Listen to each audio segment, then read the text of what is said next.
ಯಾಕೋಬನು ಬರೆದ ಪತ್ರಿಕೆ 1ನೇ ಅಧ್ಯಾಯ 16ನೇ ವಾಕ್ಯ.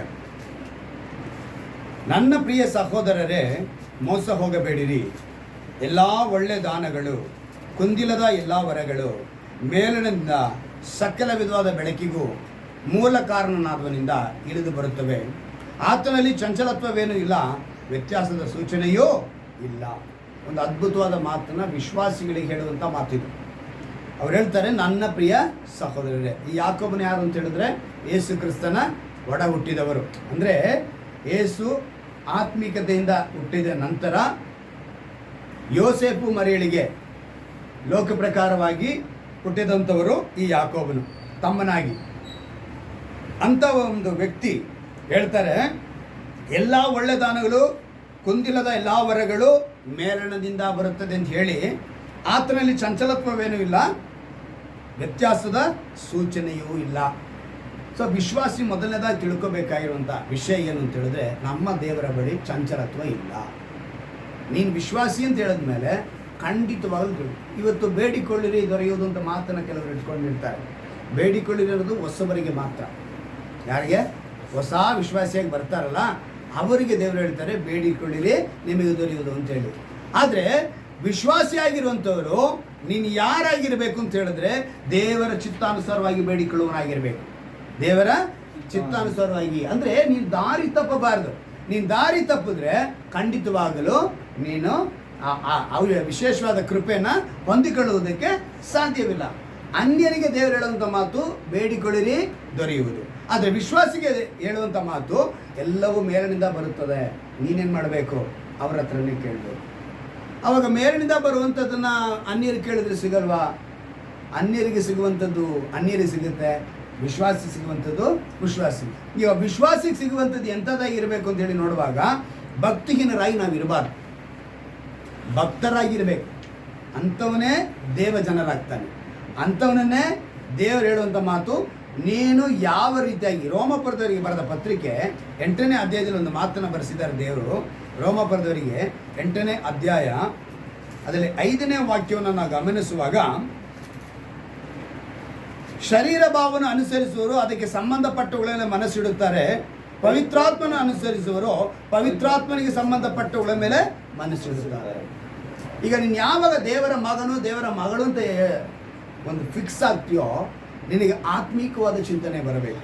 ನೀನು ಆತ್ಮೀಕವಾದ ಚಿಂತನೆಯಲ್ಲಿ ಬಂದವನು ಈ ಲೋಕ ಪ್ರಕಾರವಾದ ಎಲ್ಲ ಆಶೀರ್ವಾದ, ಅದಕ್ಕೇ ಹೇಳೋದು, ಮೊದಲು ದೇವರ ರಾಜ್ಯವನ್ನು ಅವ್ರ ನೀತಿಯನ್ನು ಹುಡುಕ್ರಿ, ಆವಾಗ ಇವೆಲ್ಲವುಗಳು ಸೇರಿ ಕೊಡಲ್ಪಡುತ್ತೆ ಮಾತು ಹೇಳೋದಕ್ಕೆ ಕಾರಣ ಏನು ಅಂತ ಹೇಳಿದ್ರೆ, ನಾವು ಯಾವಾಗ ದೇವರಲ್ಲಿ ನೆಲೆಗೊಳ್ತೀವೋ ಈ ಲೋಕದೆಲ್ಲ ಆಶೀರ್ವಾದಗಳು ನಮ್ಮನ್ನು ಆವರಿಸಿಕೊಳ್ಳುತ್ತೆ. ಅದೇ ಅಧ್ಯಾಯದಲ್ಲಿ 12ನೇ ವಾಕ್ಯದಲ್ಲಿ ನಾವು ನೋಡ್ತೀವಿ, ಈಗಿರಲಾಗಿ ಸಹೋದರೇ ನಾವು ಹಂಗಿನಲ್ಲಿದ್ದೇವೆ. ಯಾವ ಹಂಗಿನಲ್ಲಿ ಅಂತ ಹೇಳಿದ್ರೆ, ಪವಿತ್ರಾನುಸಾರ ನಡೆಯುವ ಹಂಗಿನಲ್ಲಿ ಇದ್ದೇವೆ.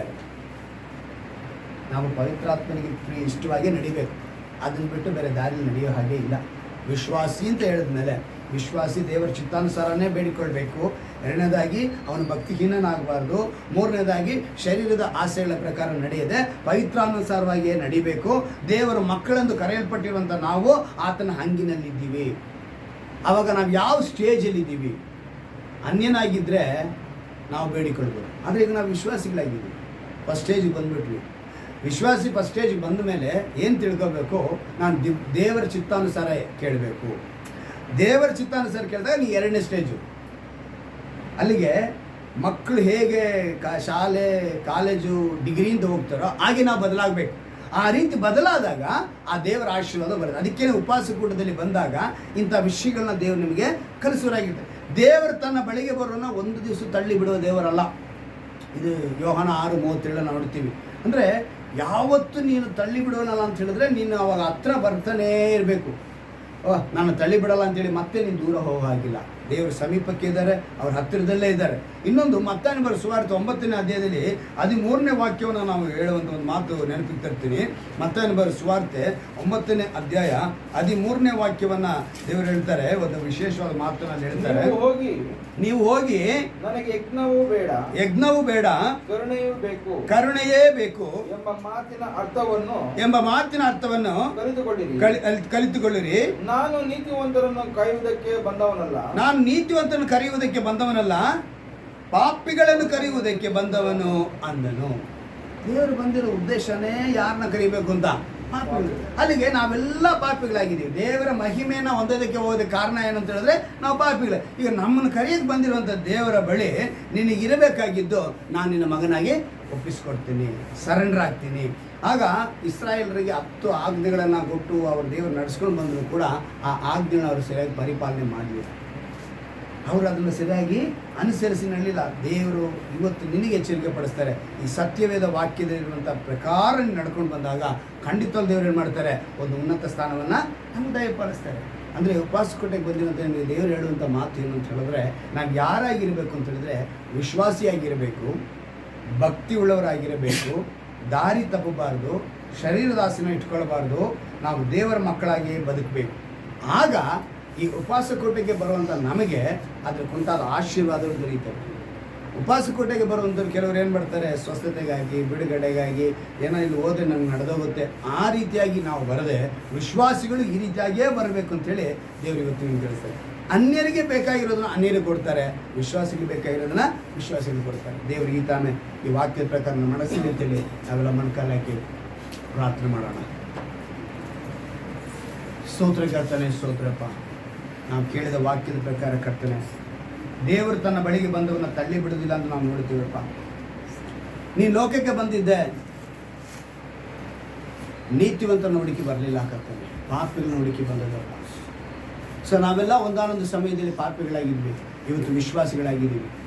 ವಿಶ್ವಾಸಿಗಳಾದ ಮೇಲೆ, ನಿನ್ನ ಜನಾಂಗವಾದ ಮೇಲೆ ನಾವು ಪ್ರತಿಯೊಂದು ಸಮಯದಲ್ಲೂ ದಾರಿ ತಪ್ಪದೆ ಭಕ್ತಿ ಉಳ್ಳವರಾಗಿ ನಡೆದು, ಶರೀರ ಭಾವಕ್ಕೆ ಅಧೀರಾಗದೆ ಪವಿತ್ರಾತ್ಮನುಸಾರವಾಗಿ ನಡೆದು ಮಕ್ಕಳ ಭಾಗ್ಯವನ್ನು ಪಡೆದಂಥ ನಾವು ಆ ಹಂಗಿನಲ್ಲಿ ಬದುಕುವಂತೆ ಕೃಪೆ ಮಾಡು ಅಂತೇಳಿ ಒಂದು ವಾಕ್ಯವನ್ನು ನಾವು ತಿಳಿದುಕೊಂಡೇವಪ್ಪ. ಅದರಂತೆ ನಮ್ಮನ್ನು ಒಪ್ಪಿಸಿಕೊಡುತ್ತೇವೆ. ವಾಕ್ಯದಲ್ಲಿ ನಡೆದು ವಾಕ್ಯದಲ್ಲೇ ಬದುಕುವಂತೆ ನೀನು ಕೃಪೆ ಮಾಡಿಕೊಡಬೇಕಾದ್ರೆ ಪ್ರಾರ್ಥಿಸ್ತೇನೆ. ರಕ್ಷ ನಿನ್ನ ನಾಮ ಮಾತ್ರ ಮಹಿಮಪಡಲಿ. ನಮ್ಮ ರಕ್ಷಕನು ವಿಮೋಚಕನಾಗಿರುವ ಯೇಸು ಎಂಬ ನಾಮದಲ್ಲಿ ಪ್ರಾರ್ಥಿಸಿ ಬೇಡ ಹೊಂದುತ್ತೇನೆ ನನ್ನ ಜೀವಳ ತಂದೆ. ಆಮೇಲೆ ಹಲ್ಲೆಲೂಯಾ. ನನ್ನ ಮನೆವೇ ಕರ್ತನ್ನು ಕೊಂಡಾಡು, ನನ್ನ ಸರ್ವೇಂದಿಗಳೇ ಆದ ಪವಿತ್ರ ನನ್ನ ಮನೆವೇ ಕರ್ತನ್ನು ಕೊಂಡಾಡು, ಕರ್ತನು ಮಾಡದ ಒಬ್ಬಳು ಒಂದನ್ನು ಮರಿಬೇಡ.